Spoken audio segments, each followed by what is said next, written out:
एते चोरे छिले कि कोन प्रमाण करबे को चेष्टा करछो आपण को अपराध जहां आपण बारंबार करि आछन कोन प्रमाण अछि तो पाखरे मो बाबा को डेड बॉडी पाखर मिलितबा ए ब्रेसलेट होछि प्रमाण हां मो सब करि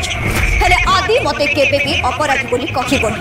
काहे कि ना से मते विश्वास करे किंतु से विश्वास भांगी सारी। नमस्कार दर्शक बंधु मो सिंदूर अधिकार सीरियल रे आपण माने देखबा को पाइबे जे मुक्ति सासुमा कहिके चिलौथिबे सेतिके बेले धनश्री आसिके कहिबे कि एते जोरे चिले कि तू कोन प्रमाण करबा को चाहछु मुक्ति कहिबे कि आपनकर अपराध जहां आपण बारंबार करि आसिछंती धनश्री कहिबे कि कोन प्रमाण अछि तो पाखरे मुक्ति कहिबे कि मो बाबांका डेड बॉडी पाखरे मिलिथिबा ए ब्रेसलेट ही होउची प्रमाण धनश्री कहिबे हां मु ए सब करिछि हेले आदि मते केबे भी अपराधी बोली कहिबनी से मते विश्वास करे एतिके बेले आदि आ अन्य माने समस्या आसिके पहुंची जिबे आ आदि कहिबे कि से विश्वास एबे भांगी जाईची दर्शक बंधु एबे धनश्री सब सत समस्तक सामना को आसी जाईची एटा धनश्री सपना स्वप्न।